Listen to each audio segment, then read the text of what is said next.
Hello, hello সবাই কেমন আছেন? আসলে ভাবতেছি কিছু ভিডিও তৈরি করব, কিন্তু ব্যাপারটা এত সহজ নয়। অনেক কিছু অ্যারেঞ্জ করতে হয়। আপনার একটা ভিডিও করতে গেলে অনেক কিছু ক্লিয়ার হয়ে ভিডিও করতে হয়, কারণ কোথায় কি ভুল হয়ে যাবে পরে এটা একটা পরে একটা সমস্যা। অনেকে ব্যাড ইমপ্রেশন করবে, খারাপ ধারণা করবে। সো আমি চাচ্ছি যে একটি ক্লিন ভিডিও করার জন্য। তো আমি আজকে আম, যে বিষয়টি নিয়ে আলোচনা করব সেটি হচ্ছে অ্যাপাচি ইউআরএল রিরাইটিং।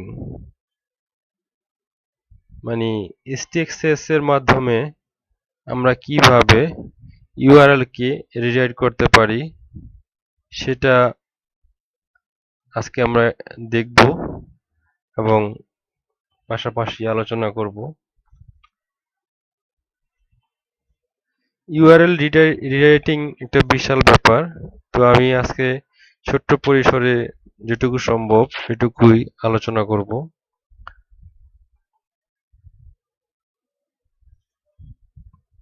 আসলে htaccess ফাইলটা কি?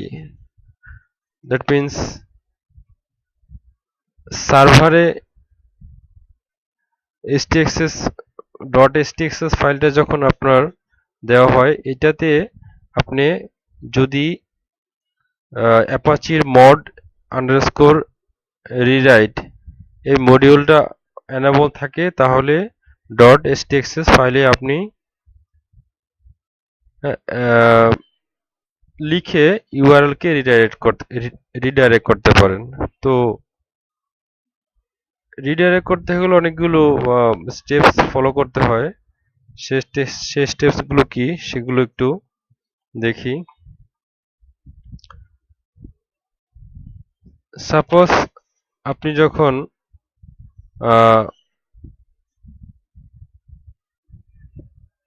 ইউআরএল রিডাইরেক্ট করতে চাবেন, তখন আপনার আপনার আপনার ডিরেক্টরিতে এরকম একটি ফাইল থাকতে হবে যার নাম হচ্ছে .htaccess। .htaccess এর মধ্যে এখন আপনি রিরাইট করার যে কোড, মডিউল রিরাইট করার সেই কোডগুলো আপনি লিখে এখানে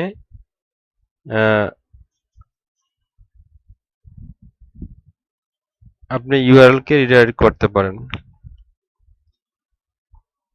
আমরা দেখব ইউআরএল রিডাইরেক্ট করতে গেলে কি করতে হয়। ইউআরএল রিডাইরেক্ট করতে গেলে আপনার রিরাইট ইঞ্জিন স্পেস অন এই কথাটা আপনার শুরুতে লিখতে হবে। এখন আপনি যদি এখানে অনের জায়গায় অফ লিখে দেন, ক্যাপিটাল ও ডাবল এফ, তাহলে এই নিচের ব্লকটা পুরোপুরি অফ হয়ে যাবে এবং এটার কাজ করবে না। তো রিরাইট ইঞ্জিন অফ এবং অন করার সিস্টেম হচ্ছে এটা। এখন আপনি দেখেন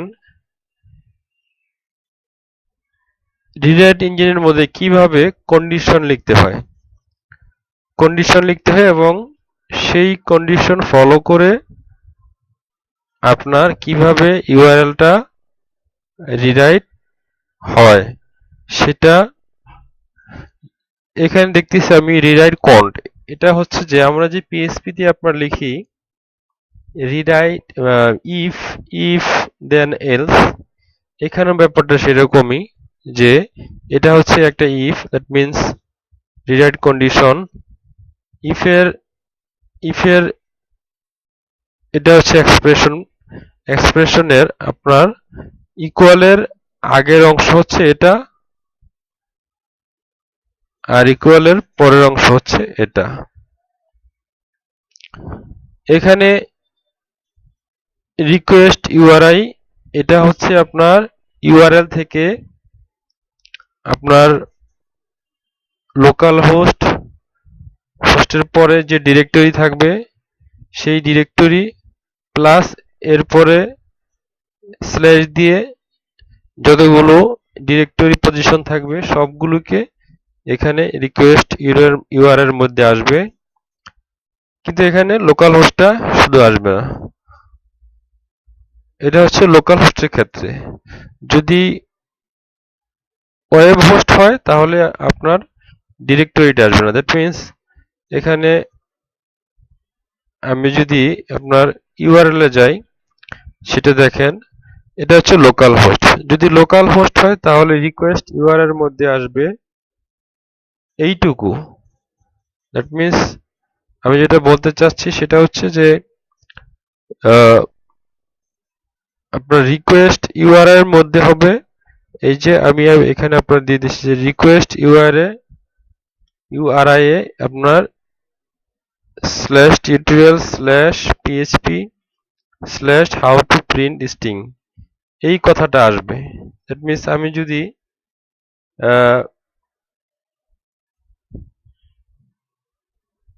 এই ইউআরএলটাকে আমি যদি ইউআরএল এ কপি করে রান করি, তাহলে দেখা যাবে আগেও সেটা ছিল। এখানে রিকোয়েস্ট ইউআরএল এই অংশটা গিয়েছে, যদিও এটা দেখার কোনো উপায় নাই। এটা আরেকটা সিস্টেম আছে, সেটা সেভাবে দেখতে হয়, কিন্তু এখানে আমি যেটা দেখেছি সেখানে রিকোয়েস্ট ইউআরএল এই অংশটা, দ্যাট মিনস এই অংশটা রিকোয়েস্ট ইউআরএল আসবে আপনার লোকাল হোস্টের জন্য। কারণ লোকাল হোস্টে আমরা সাধারণত একটা ডিরেক্টরি তৈরি করে সেই ডিরেক্টরির ভিতরেই আমরা আমাদের ফাইলস ফোল্ডারগুলো রাখি, কিন্তু ওয়েবে কোনো ডিরেক্টরি লাগে না। সেটা সরাসরি পাবলিক এইচটিএমএল নোডের ভিতরে আমরা একটা ফাইল বা ফোল্ডার রেখে সেখানে আমরা অ্যাক্সেস করতে পারি। সো ওয়েব হোস্টের ক্ষেত্রে শুধু হবে ওয়েব হোস্টের ক্ষেত্রে শুধু এই অংশ হবে।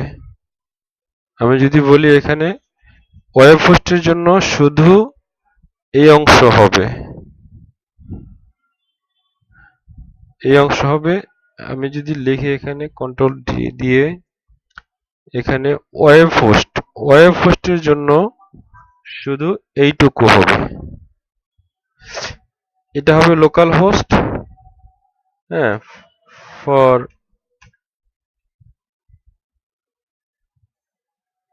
Local host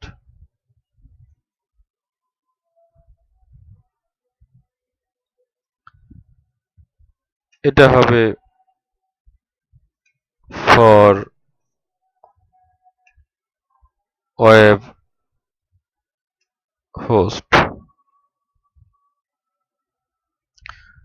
that means local host এবং ওয়েব হোস্টের মধ্যে যেটা পার্থক্য, আমরা যখন একটা ইউআরএল কে লোকাল হোস্টে রান করাই, সাধারণত আমরা লোকাল হোস্টের ভিতরে একটা ফোল্ডার তৈরি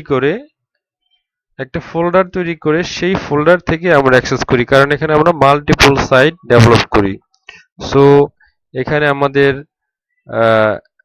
শুধু লোকাল হোস্টে ইন্ডেক্স ফাইল দিয়ে দিল আমরা, বা আমরা অন্য ফোল্ডার দিয়ে দিল, আমরা সাইটটা আমাদের রানিং হয়ে যেত। কিন্তু আমরা মাল্টিপল সাইট ডেভেলপ করার কারণে আমরা একটা ডিরেক্টরি করে দিই। সো সেই ডিরেক্টরিটাও এখানে রিকোয়েস্ট ইউআরআই এর মধ্যে আসবে, কিন্তু ওয়েবে যখন আমি www.xyz.com/ দিয়ে আমি রান করব তখন আমার সেই ডিরেক্টরিটা আসবে না।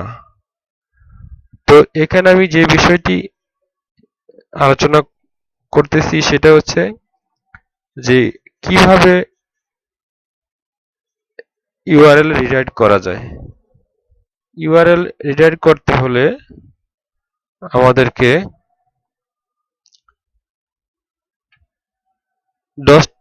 .htaccess এ এই কোডটা আপনার এখানে দিতে হবে। এই কোডটা আমরা এখানে টেমপ্লেট আকারে দিয়েছি বোঝার জন্য যে প্রথমে রিরাইট ইঞ্জিন অন অথবা অন থাকবে অন থাকবে অন থাকবে তারপরে রিরাইট কন্ডিশনে আপনার এখানে হবে স্ট্রিং, এখানে যে কোনো স্ট্রিং হতে পারে, এবং এখানে হবে কন্ডিশন প্যাটার্ন, মানে আপনি যে প্যাটার্নের সাথে এটাকে ম্যাচ করাবেন স্ট্রিংটাকে। স্ট্রিং XYZ হতে পারে, রিকোয়েস্ট আন্ডারস্কোর ইউআরআই হতে পারে, হ্যাঁ, অন্য যে কোনো কনস্ট্যান্ট, অ্যাপাচি কনস্ট্যান্টের যে ভ্যালু সেই ভ্যালু এখানে হতে পারে। এবং এখানে হবে কন্ডিশন প্যাটার্ন, দ্যাট মিন্স আপনি এখানে কন্ডিশন প্যাটার্নে সাধারণত রেগুলার এক্সপ্রেশন ব্যবহার করা হয়, ঠিক আছে।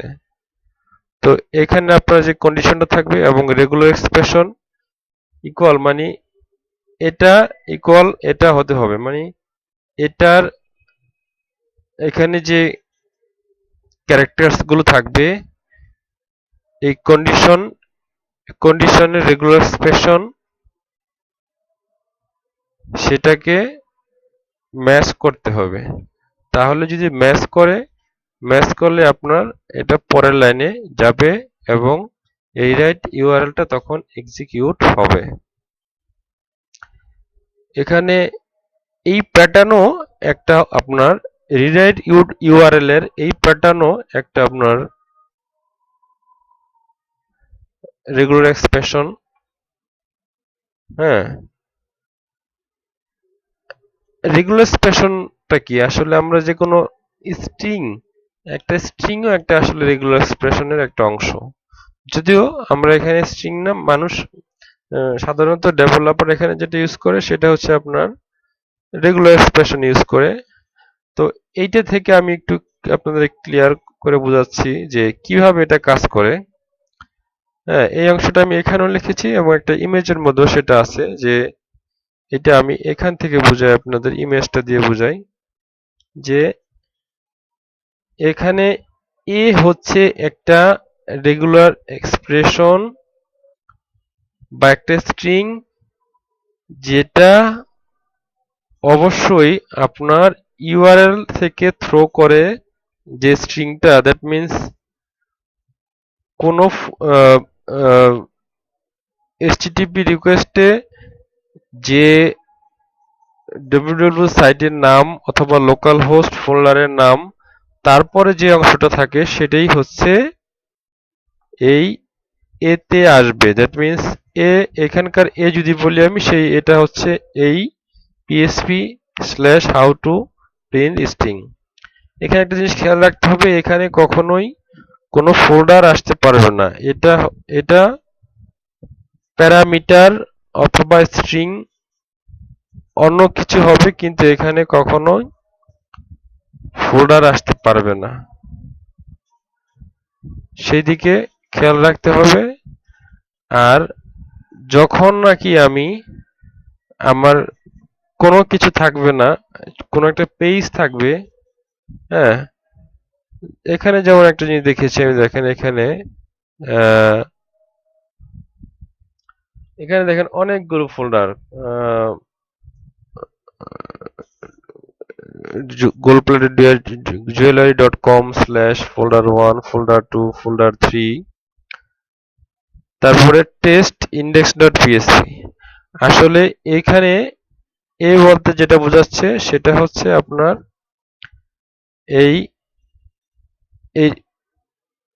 এই এটা হচ্ছে সেই যেটা শুধু টেস্ট ইন্ডেক্সকে .php কে নির্দেশ করে। আসলে এখানে এই যে folder1 folder2 .com এগুলো সে কিছুই নেয়নি, কোন কন্ডিশনটার সাথে সে ম্যাচ করবে এখানকার যে, দ্যাট মিন্স এখানে এর যে রেগুলার এক্সপ্রেশন, এতে যে রেগুলার এক্সপ্রেশন সে কাকে সে কার সাথে সে ম্যাচ করবে, মানে কোন ইউআরএল এর কোন অংশের সাথে ম্যাচ করবে। আমি যদি এখানে বলি যে ইউআরএল এর সেই অংশের সাথে ম্যাচ করবে যে অংশ www xyz.com স্ল্যাশ যে কোনো ফোল্ডার, তারপরে যে কোনো ফোল্ডার, সবগুলো ফোল্ডার বাদ দিয়ে যে অংশটা থাকবে index.php, testindex.php, xyz.php, abc.php, আসলে সেই শেষের অংশ টেস্ট index.php, সেটাকে আসলে তার সাথে সে ম্যাচ করবে, অন্য কিছুর সাথে আসলে ম্যাচ করবে না। এখানে আমি দেখাচ্ছি যে কেন কিভাবে সে ম্যাচ করে না বা ম্যাচ করে। সেটা হচ্ছে যে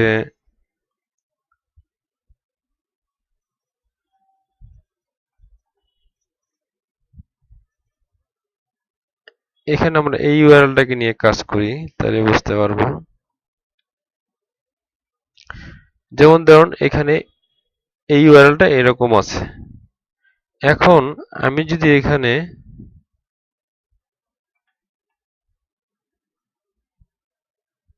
এটার কোডটাতে যাই, আমি কোডটাতে গিয়ে দেখি যে কোডটাতে কি লেখা আছে।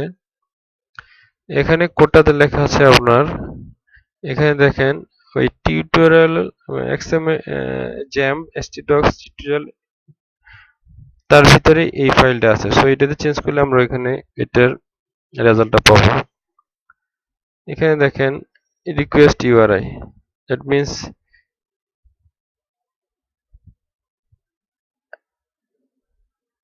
আমি প্রথমে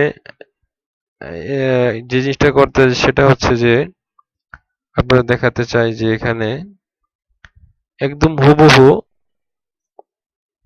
যে অংশটা, মানে এটা আমি কোনো রেগুলার এক্সপ্রেশন ইউজ করি নাই, এটা বোঝার জন্য যে রেগুলার এক্সপ্রেশন ব্যবহার করব, কিন্তু তার আগে আমি এটাকে টেস্ট করব। হ্যাঁ, টেস্ট করব যে এটা আমি পেস্ট করি, এখানে পেস্ট করলে এখানে দেখেন এই ইউআরএলটার সাথে আমরা এটা ম্যাচ করতে যাচ্ছি। দেখেন নরমালি আপনাদের এক বিষয় জানিয়ে রাখি যে আসলে এই ভিডিওটার মূল হচ্ছে যে আপনার এখানে আমরা দেখাতে চেয়েছিলাম যে কিভাবে একটি ডাইনামিক ইউআরএল কে রিরাইট করে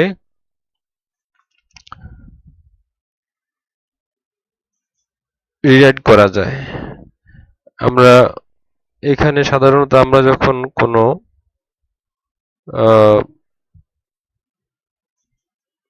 পিএইচপি লিখি বা যে কোনো ওয়েবসাইটের জন্য আমরা সাধারণত আমরা চাই যে আমাদের ইউআরএল গুলি সাধারণত ইউজ সার্চ ইঞ্জিন ফ্রেন্ডলি হোক, দ্যাট মিন্স এসইও ফ্রেন্ডলি হোক। কিন্তু এসইও ফ্রেন্ডলি ইউআরএল গুলো কেমন? এসইও ফ্রেন্ডলি ইউআরএল গুলো হচ্ছে যেমন www.xyz.com slash category slash title,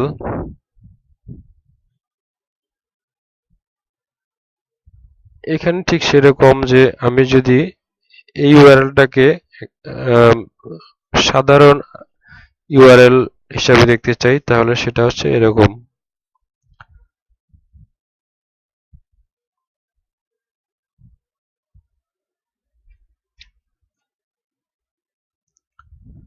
এটাই হচ্ছে সেই ডাইনামিক ইউআরএলস।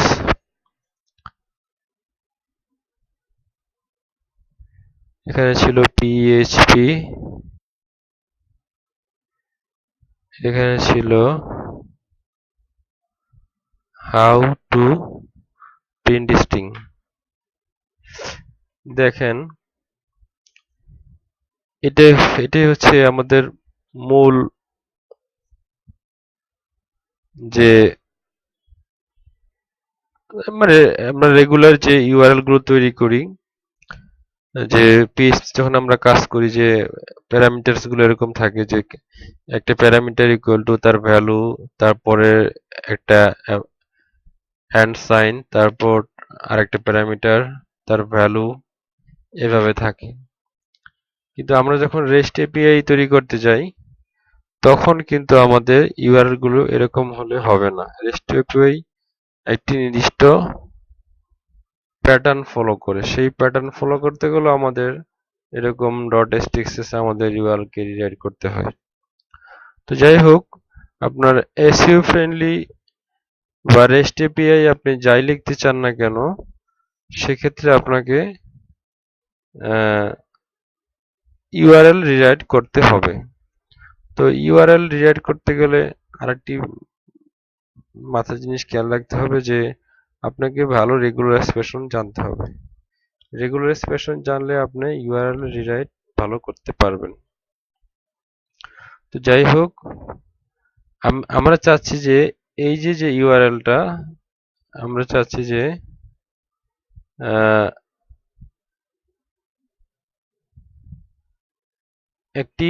এখানে একটি ডাইনামিক ইউআরএল যার প্যারামিটার আছে দুইটা, সেই ইউআরএলটাকে আমরা এমন একটি ইউআরএল রূপান্তর করব যে ইউআরএলটা search engine friendly URL. That means সব ভ্যালুগুলো আসবে, প্যারামিটারের নামগুলো দেখাবে না, শুধু ভ্যালুগুলো আসবে, স্ল্যাশ দিয়ে দিয়ে ভ্যালুগুলো আসবে। আমরা সেরকম একটি কাজ করতেছি যেটা ইউআরএল এ প্যারামিটার, পেজের নাম থাকবে, প্যারামিটার থাকবে, তার ভ্যালু থাকবে, তারপরে প্যারামিটার থাকবে, তার ভ্যালু থাকবে। কিন্তু এটাই হচ্ছে নর্মাল যে কোনো ওয়েব প্রোগ্রামিং এর জন্য প্যারামিটারেস বা কোয়ারি স্ট্রিং দিয়ে এইভাবে তৈরি করতে হয়। কিন্তু আমাদের উদ্দেশ্য হচ্ছে যে আমরা প্যারামিটারের নামগুলো দিব না, কারণ প্যারামিটার সার্চ ইঞ্জিন ফ্রেন্ডলি না বা রেস্ট এপিআই সেটা সাপোর্ট করে না। সো আমাদেরকে যেটা করতে হবে যে আমরা সেই ভ্যালুগুলো ইউজ করে একটা ইউআরএল তৈরি করব।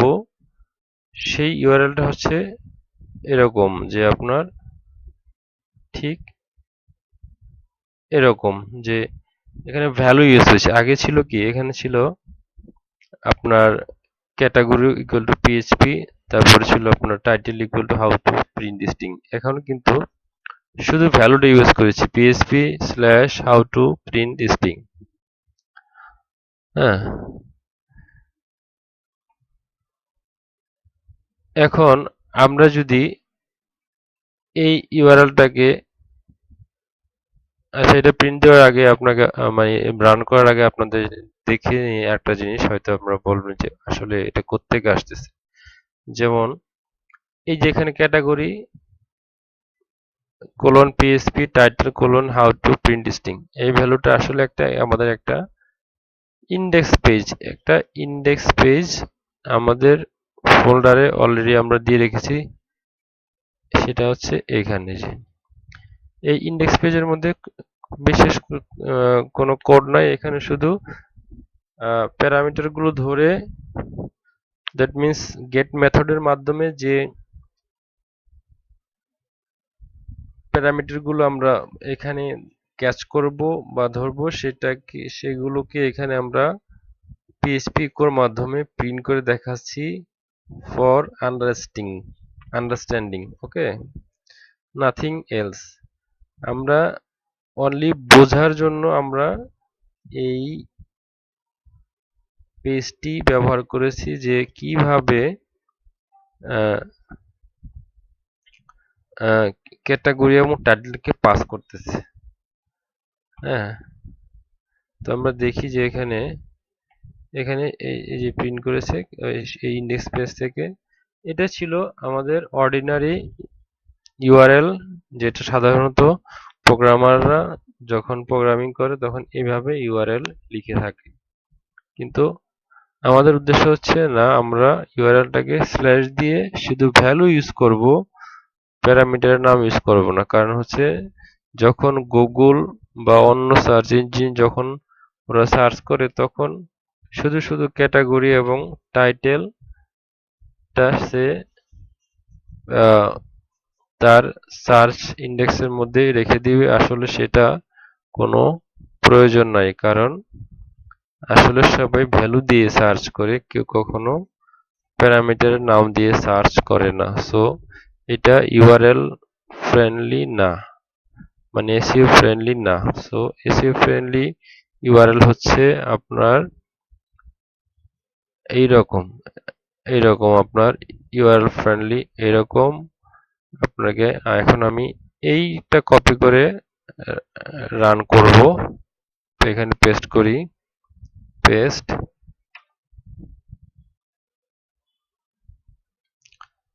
এখানে এখানে 1 এবং 2 আসার কারণ হচ্ছে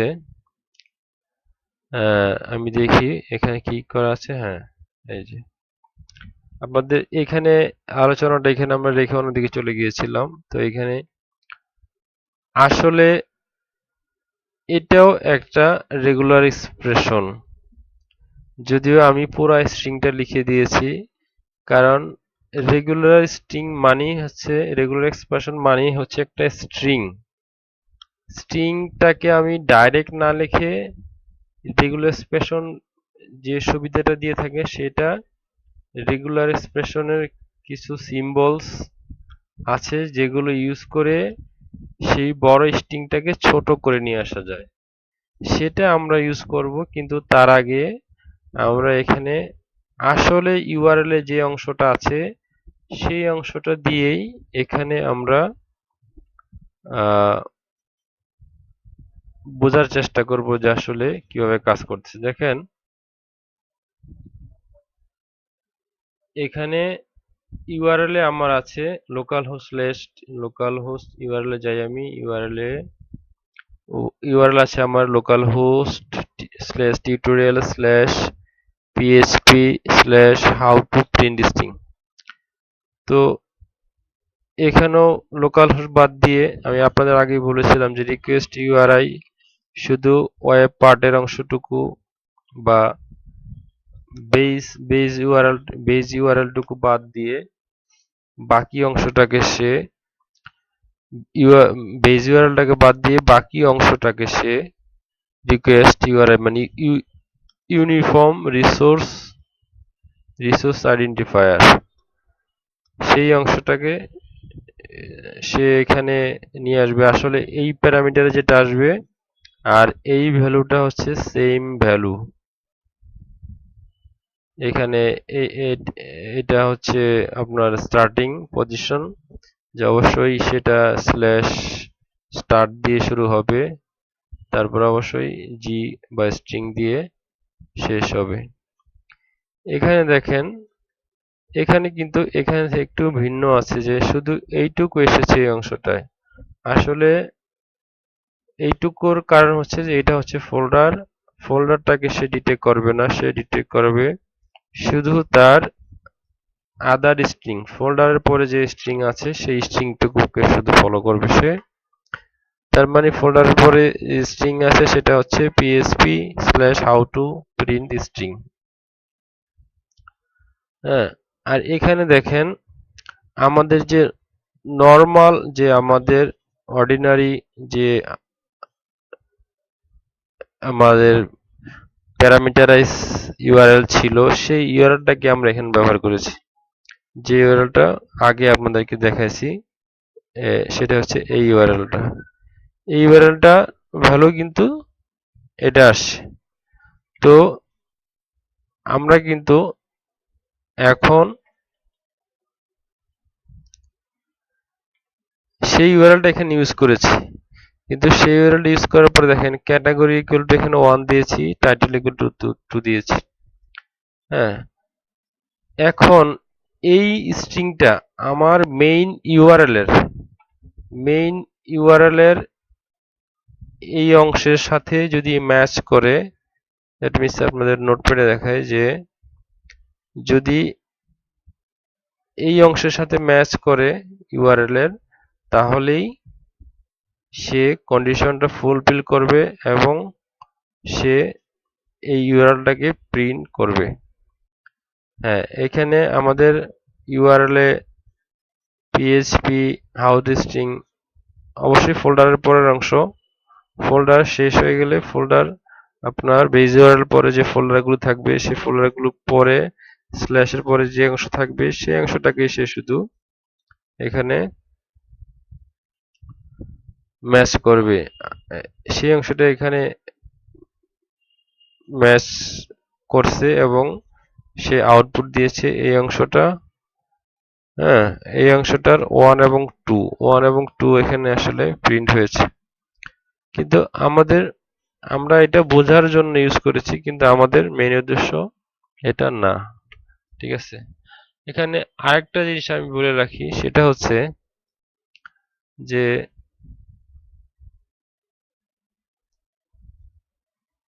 ইউআরএল যখন আমরা রিরাইট করি তখন অবশ্যই এটা মনে রাখতে হবে যে ইউআরএলটা এরকম হবে যে আপনার যে এটা হচ্ছে এই প্যাটার্নটা অবশ্যই মেইন ইউআরএল এর বেজ ইউআরএল বাদ দিয়ে ফোল্ডার বাদ দিয়ে যে স্ট্রিংটা থাকে বা যে কোনো পেজের নাম থাকে সেইটাকে সে শুধু কম্পেয়ার করবে, সেই অংশটার সাথে কম্পেয়ার করবে। যদি ম্যাচ করে সেই অংশটার সাথে যদি ম্যাচ করে মানে সেই অংশটা যে কোনো অংশ হতে পারে, পুরো স্ট্রিংটা হতে পারে আংশিক, বা যে কোনো অংশ যদি ম্যাচ করে তাহলে এবং বি এর বি এবং সি যদি ম্যাচ করে তাহলে আসলে এই ডি ইউআরএলটা আমরা পাবো এখানে। That means if URL A equal to A, মানে এখানে টিল সাইন ইউজ করা হচ্ছে কারণ হচ্ছে যে টিলটা হচ্ছে আপনার এটা স্ট্রিং এর that is a part of a string, not it will be a full string or a uh, part of a string. And b b equal to bc অথবা b এবং c should be a part of b. That means এখানে যেহেতু regular expression হবে আমি পুরো স্ট্রিংটাকেও match করাতে পারি অথবা আংশিক আংশিক পার্টও ম্যাচ করাতে পারি, এই জন্য টিল্ড অংশটা ইউজ করা হয়েছে। এবং ইউআরএল ইউআরএলটা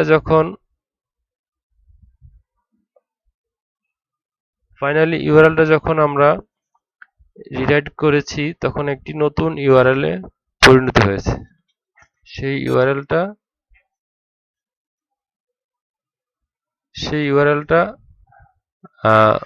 আমাদেরকে আমাদের টার্গেটেড ইউআরএল আসলে। ঠিক আছে, এখানে দেখেন f1 একটি হচ্ছে একটি ধরতে পারেন একটা এক্সপ্রেশন, f2 একটা এক্সপ্রেশন, এটা দুটো মিলে আসলে এখানেও একটা এক্সপ্রেশন কাজ করতেছে, আসলে এও একটা এক্সপ্রেশন এখানে, মানে ইফ কন্ডিশন, আর এখানে বি এবং সিও একটা ইফ কন্ডিশনের মধ্যে আসছে, তারপর রেজাল্ট আসলে ডি এর মধ্যে। দ্যাট মিনস এ ইউআরএল এর সাথে ম্যাচ করবে, বি একটা স্ট্রিং বা ইউআরএল এর যে কোনো একটা পার্ট তার সাথে সি এর ম্যাচ করবে, তারপরেই আপনার ডি আউটপুটটা পাবেন। ডি আউটপুটটা একটা অবশ্যই ইউআরএল, যেহেতু আমাদের কাজটাই হচ্ছে ইউআরএল রিরাইটিং বা মড রিরাইটের কাজই হচ্ছে যে ইউআরএল কে কিভাবে রিরাইট করা যায় এবং সেই অনুযায়ী আহ, আহ, মানে আমরা মডিউল রিরাইট কাজ করবে এবং সেই ধরনের যে কোনো পেজে বা আমার যদি সিকিউরিটি দরকার হয় সেখানে ফোল্ডার পারমিশন, ফোল্ডারকে আমরা ইচ্ছা করলে ফোল্ডারকে আমরা সেখানে নট অ্যাক্সেসেবল করতে পারি, যে কেউ আমার ফোল্ডারটা অ্যাক্সেস করতে পারবে না। যদি এই কন্ডিশনগুলো মিলে যায় তাহলে আমরা ওই ফোল্ডারটা অ্যাক্সেস করে দিব না, এরকমও করা যায়। সেগুলো অন্য কোনো সময় অন্য কোনো ভিডিওতে আমি দেখাবো, কিন্তু এখন হচ্ছে যেটা আমরা দেখাচ্ছি সেটা হচ্ছে যে একটা নর্মাল ইউআরএল কে কিভাবে একটা search engine friendly URL, SEO friendly URL অথবা REST API ফ্রেন্ডলি ইউআরএল এ পরিণত করা যায় বা সেখান থেকে নরমাল ইউআরএল এ রিডাইরেক্ট করা যায়। এখানে আমরা সেটাই করেছি যে আমরা এখানে একটা সার্চ ইঞ্জিন ফ্রেন্ডলি ইউআরএল, সেখান থেকে আমরা আমাদের টার্গেটেড নরমাল ইউআরএল এ আমরা প্যারামিটারাইজ ইউআরএল এ আমরা রিডাইরেক্ট করেছি। তো এটা হচ্ছে টোটাল লিস্টিংটা ফলো করে সে এসেছে। এখন আমরা এর মধ্যে রেগুলার এক্সপ্রেশন ইউজ করব, যে এটার বদলে এই স্ট্রিংটা এবং এই স্ট্রিংটার বদলে আমরা রেগুলার এক্সপ্রেশন ইউজ করব। আমরা রেগুলার এক্সপ্রেশনটা নিয়ে আসি এখান থেকে কপি করে, যে ফলো করা রেগুলার এক্সপ্রেশন।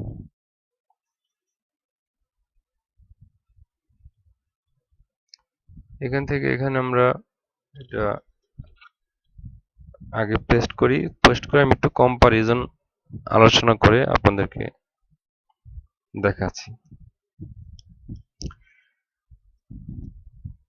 এখানে দেখেন এখন এই কন্ডিশন প্যাটার্নের জন্য আমি এই রেগুলার এক্সপ্রেশনটা ইউজ করেছি। এখানে রেগুলার এক্সপ্রেশন দেখেন স্ল্যাশ দিয়ে স্টার্ট হয়েছে, এখানে স্ল্যাশ দিয়ে স্টার্ট হয়েছে। এখানে একটি এটাকে বলে রেগুলার এক্সপ্রেশন সাবপার্ট, দ্যাট মিন্স এটাকে বলে, এবং এটাও একটা সাবপার্ট, এটাও একটা সাবপার্ট। এখানে তিনটি সাবপার্ট এখানে দেখেন আপনি, টিউটোরিয়াল একটি পার্ট, PHP একটি part, how to print string এটা একটা পার্ট। সো এখানে তিনটা যেহেতু পার্ট, তিনটা পার্টের জন্য আমি এখানে তিনটি রেগুলার এক্সপ্রেশনের সাব পার্ট ইউজ করেছি।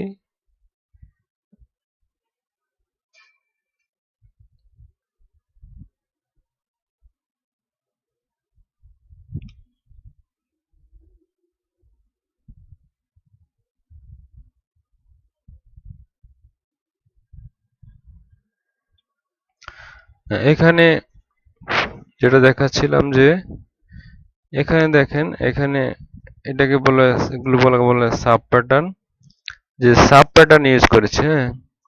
এটা হচ্ছে ফুল প্যাটার্ন আর এটা হচ্ছে সাব প্যাটার্ন। এটা একটা সাব প্যাটার্ন, এটা একটা সাব প্যাটার্ন, এখান থেকে এই পর্যন্ত একটা সাব প্যাটার্ন, মানে ফার্স্ট ব্র্যাকেটের ভিতরের ফার্স্ট ব্র্যাকেট সহ ভিতরের অংশটুকু হচ্ছে একটি সাব প্যাটার্ন। এখানে একটি সাব প্যাটার্ন, এইখানে একটি সাব প্যাটার্ন, তিনটি সাব প্যাটার্ন। এখানে একটা পার্ট, স্ট্রিং এর দুইটা পার্ট, তিনটা পার্ট। অতএব স্ট্রিং এর যেহেতু তিনটা পার্ট, আমি এখানে তিনটি সাব প্যাটার্ন ইউজ করেছি। কিন্তু আলটিমেটলি আমি তিনটি সাব প্যাটার্ন ইউজ করলেও এখানে কিন্তু অবশ্যই সে একটি স্ট্রিংই তৈরি করবে, যে স্ট্রিংটা এর সাথে কম্পেয়ার করে যদি সে মিল পায় যে হ্যাঁ এই পুরো স্ট্রিংটা মিল পেয়েছে, সাব প্যাটার্ন ইউজ করতে তাদের কিছু সাব প্যাটার্নের অন্য ব্যবহার আছে, এই জন্য সাব প্যাটার্ন ইউজ করছি। কিন্তু মূলত পুরো স্ট্রিংটা যেহেতু স্টার্ট এবং এন্ড দিয়েছি, যেমন এখানে এই পাওয়ার এই সাইনটি হচ্ছে আপনার পাওয়ার সাইনটি হচ্ছে এখানে স্টার্ট, এবং এখানে ডলার সাইনটি হচ্ছে এটা হচ্ছে এন্ড, মানে অবশ্যই বোঝা যায় এটা হচ্ছে একটি এন্ড সাইন। তো রিরাইট ইউআরএল এই অংশটা যদি ম্যাচ করে, উপরের অংশটা যদি ম্যাচ করে, তাহলে নিচের রিরাইট ইউআরএল মানে দ্যাট মিন্স এখানে যেহেতু দুইটা পার্ট, এই একটা পার্ট, এই একটা পার্ট, দুইটা পার্ট, তো এখানে এই একটা পার্ট আর হচ্ছে PHP একটা পার্ট, এই দুইটা পার্ট, তো এখানে দুইটা সাব প্যাটার্ন ইউজ করা হয়েছে। হ্যাঁ, তো দুইটা সাব প্যাটার্ন ইউজ করেছে আপনার, দুইটা সাব প্যাটার্ন যেহেতু ইউজ করা হয়েছে, দুইটা সাব প্যাটার্ন ইউজ করার কারণ হচ্ছে যে আমরা সাব প্যাটার্ন সাধারণত রেগুলার এক্সপ্রেশন ব্যাক রেফারেন্সের জন্য ইউজ করে থাকি, যে আমরা একটা ভ্যারিয়েবল দেওয়া, যেখানে দেখে আগে ছিল এখানে শুধু 1 আর এখন $1, আগে ছিল এখানে 2, এখানে $2। দ্যাট মিন্স 1 এবং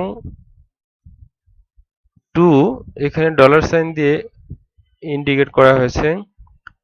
$সাইন 1 মানে হচ্ছে যে প্রথম প্যাটার্নের যে ভ্যালুটা আছে সেই ভ্যালুটা এখানে প্রিন্ট হবে, আর $সাইন 2 হচ্ছে যে দ্বিতীয় প্যাটার্নের যে ভ্যালুটা আছে সেই ভ্যালুটা এখানে প্রিন্ট হবে।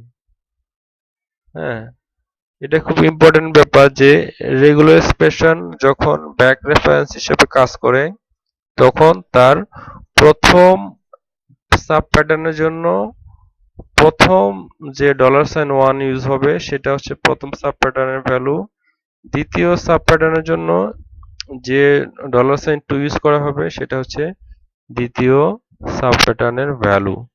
আমি ইচ্ছা করলে 1 এবং 2 আগে পরে ইউজ করতে পারি, যেমন ক্যাটাগরির ক্ষেত্রে এখানে 2, টাইটেলের ক্ষেত্রে $সাইন 1, ঠিক আছে, ইউজ করতে পারি। সেটা প্রবলেম না, প্রবলেম হচ্ছে যে আমার কোন অংশের ভ্যালুটা এখানে প্রিন্ট হবে সেটাই। তো এখন আমরা এই অংশটা ডিলিট করে দিয়ে এই অংশটা ডিলিট করে দিব, ডিলিট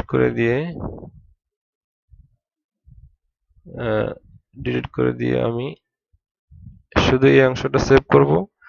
তাহলে দেখবো যে আমার এই 1 প্রিন্ট হবে না, আসলে 1 এর বদলে প্রিন্ট হবে, আগে যেটা ছিল যে আপনার পিএইচপি আর $সাইন 2 এখানে প্রিন্ট হবে হাউ টু প্রিন্ট স্ট্রিং। আমি যদি সেভ করি, এখানে সেভ করে যদি যদি এখানে রান করি, এখানে আমি দেখেন সেই স্ট্রিংটাই আছে, এখানে আমি যদি সেই ইউআরএলটাই আছে, এখানে যদি ইউআরএলটা রান করি দেখেন এখানে চলে আসছে value PHP how to print string. এখানেও কিন্তু সিমিলারলি এখানে দেখেন আমি যদি ইন্ডেক্স পেজটায় যাই, দেখেন ইন্ডেক্স পেজ এখানে ক্যাটাগরি আর টাইটেলে সেই ভ্যালু দুটো প্রিন্ট হয়েছে। হ্যাঁ, মানে আমার ইউআরএলটা এখন রিরাইট হয়ে গেছে ইউজিং রেগুলার এক্সপ্রেশন, মানে রেগুলার এক্সপ্রেশন ব্যবহার করে আমার ইউআরএলটা রিরাইট হয়ে গেছে। যে আমার আগে ছিল একটা ইউআরএল যেখানে ছিল localhost/tutorial/php/how-to-print-string, যেটা নাকি আপনার এসইও ফ্রেন্ডলি বা সার্চ ইঞ্জিন ফ্রেন্ডলি, অন্যথায় এটা আপনি রেস্ট এপিআই এরকম ইউআরএল ইউজ করে থাকে, হ্যাঁ, স্ট্যান্ডার্ড ফলো করে থাকে। রেস্ট এপিআই যখন আপনি লিখতে চেষ্টা করবেন তখন দেখবেন যে ধরনের রিরাইট ইউআরএল করতে হচ্ছে। So that is good practice. তো আমি এখানে যখন এন্টার দিলাম দেখা যাচ্ছে যে আমার ইন্ডেক্স পেজের মধ্যে যে গেট মেথডের মাধ্যমে যে ক্যাটাগরি এবং টাইটেলকে প্রিন্ট করা হয়েছে সেটা সাকসেসফুলি প্রিন্ট হয়েছে, এবং সেটা প্রথম সাব প্যাটার্নের পিএইচপি আসছে, এটা প্রথম সাব প্যাটার্নের পিএইচপি, এবং দ্বিতীয় সাব প্যাটার্নের পিএইচপি ভ্যালু হচ্ছে হাউ টু প্রিন্ট স্ট্রিং, সেটা হচ্ছে টাইটেলে চলে আসছে। তার মানে কি আমরা যখন ব্লগ সাইট লিখি তখন আমাদের বা বিভিন্ন ধরনের আর্টিকেলস লিখে থাকি তখন প্রত্যেক আর্টিকেলের ক্যাটাগরি থাকে, সেরকম পিএইচপি একটা ক্যাটাগরি, তার টাইটেল হচ্ছে how to print string. So এইভাবে আমরা এরপরে যদি একাধিক যদি এরকম ক্যাটাগরি বা টাইটেল অথবা ট্যাগ থাকে সেগুলো এখানে আপনার আসতে পারে স্ল্যাশ দিয়ে যে আপনার যতগুলো স্ল্যাশ ইচ্ছা হয় আপনি ইউজ করতে পারবেন। হ্যাঁ, বা কোনো ডাইরেক্ট বা ইন্টিজার ভ্যালু সেটাও আপনি ইউজ করতে পারবেন। তো এটা খুবই একটা সুন্দর সিস্টেম যে আপনি এখানে যে একটা ইউআরএল কে সহজেই রিডাইরেক্ট করে ফেলতে পারতেছেন। অবশ্যই এখানে একটা জিনিস মনে রাখতে হবে যে আপনি যদি এই লাইনটি এখানে ইউজ নাও করেন সেক্ষেত্রে কিন্তু এটা কাজ করবে হ্যাঁ, এই লাইনটি ইউজ না করে সেক্ষেত্রে কিন্তু কাজ করবে। তার মানে কি আপনি আগে একটা কন্ডিশন ইউজ করেছেন আর এখন শুধু প্যাটার্নটাই শুধু ইউআরএল এর সাথে ম্যাচ করে একটা কন্ডিশন তৈরি করেছে এখানে। এই প্যাটার্নটাই আপনার এই ইউআরএল এর সাথে এই ইউআরএল এর এই অংশের সাথে ম্যাচ আপনার পিএইচপি থেকে শুরু করে হাউ টু প্রিন্ট স্ট্রিং এই পর্যন্ত কম্পেয়ার করেছে। কম্পেয়ার করে যদি দেখে যে হ্যাঁ মিল পেয়েছে তাহলে সে এই অংশটা সে সে ইউআরএলটা রিডাইরেক্ট করে ফেলতে পারবে। দেখেন যে একই আউটপুট। আপনারা বলতে পারেন যে যেহেতু এক সো আমাদের আগেরটা ইউজ করার দরকার ছিল, কিন্তু আগেরটা ইউজ করার দরকার এই জন্য ছিল যে আগেরটাতেও আমরা একটা কন্ডিশন ইউজ করেছি, যে কন্ডিশনটা ফুলফিল না হলে সাপোজ ধরেন আমি এখানে এই সাব প্যাটার্নে এ থেকে জেড পর্যন্ত দিয়েছি স্মল লেটার। ও সরি, এখানে আমি একটু আলোচনা করে নিই যে এই যে আমি এখানে থার্ড ব্র্যাকেট দিয়ে এ টু জেড দিলাম, সেটা হচ্ছে এ থেকে জেড পর্যন্ত যে কোনো ক্যারেক্টার সেখানে নিবে, অন্য কোনো ক্যারেক্টার নিবে না। আর এরপর একটা প্লাস হচ্ছে যে এখানে এ থেকে জেড পর্যন্ত যে কোনো ক্যারেক্টার একাধিক বার আসতে পারে, একবার অথবা একের অধিকবার আসতে পারে। এখানে প্রতিটা প্যাটার্নই এখানে প্রায় সেম, এখানেও সেম, এখানেও সেম প্যাটার্ন। ইজি প্যাটার্ন দিয়েছি কারণ যারা রেগুলার এক্সপ্রেশন শিখতে যাবেন প্রথমেই এই প্যাটার্নটি আপনারা মানে এই ধরনের প্যাটার্ন আপনারা দেখবেন। এই জন্য আমি এই প্যাটার্ন গুলো দিয়েছি, তিনটা প্যাটার্ন এখানে দিয়েছি। এখানেও কিন্তু সেম আউটপুট এসেছে। এখন আমি যেটা চেঞ্জ করব যে আমি এখানে ক্যাপিটাল এইচ এর পি এর জায়গায় একটা এইচ দিয়ে দিব, ক্যাপিটাল এইচ দিয়ে দিব। ক্যাপিটাল এইচ দিলে কি হয় দেখি আমরা। দেখেন এখানে কি আসে, স্ট্রিংটা কিন্তু হুবহু সেমই আছে কিন্তু একটা ক্যাপিটাল লেটার আছে মাঝখানে, তার মানে সে কি এই পেজটাকে সে মানে ইউআরএলটাকে এই ইউআরএলটাকে সে চিনতে পারতেছে না, মানে পাচ্ছে না। ঠিক আছে, এখানে যদি আমি 1 2 দিই সেই ক্ষেত্রে একই অবস্থা, যে আমি এখানে একটা 5 দিলাম, হ্যাঁ, তারপরে কিন্তু সে পাবে না। আমি যদি সেখানে এইচ দেই তাহলে পাবে। তার মানে সে ইউআরএলটা পেয়েছে, মানে এখানে তার রেগুলার এক্সপ্রেশন এখানকার আপনার রেগুলার এক্সপ্রেশন এই রেগুলার এক্সপ্রেশনটার সাথে এখানে এটার সাথে আপনার মিল হয়েছে। এখানে যদি আমি সেম কাজ করি যে আমি এখানে একটা হাইপেন দিয়েছি রেগুলার এক্সপ্রেশনে, এখানে সে হাইপেনটা ইউজ করেছি স্ল্যাশ হাইপেন। হ্যাঁ, হাইপেন ইউজ রেগুলার এক্সপ্রেশন আসলে একটা বিশাল ব্যাপার। এটা অনেক সময় অন্য কোনো ভিডিওতে আলোচনা করব, তো আজকে সেটা নিয়ে আলোচনা করতেছি না। এখানে যেমন হাইপেন দিয়েছি ওখানে একটা হাইপেন দিয়েছি, যে এখানে আমি যদি ধরেন আমি এখানেও একটা অন্য ক্যারেক্টার ইউজ করলাম, একটা নাম্বার ইউজ করলাম 7, হ্যাঁ, তাহলে কি অবজেক্ট নট ফাউন্ড।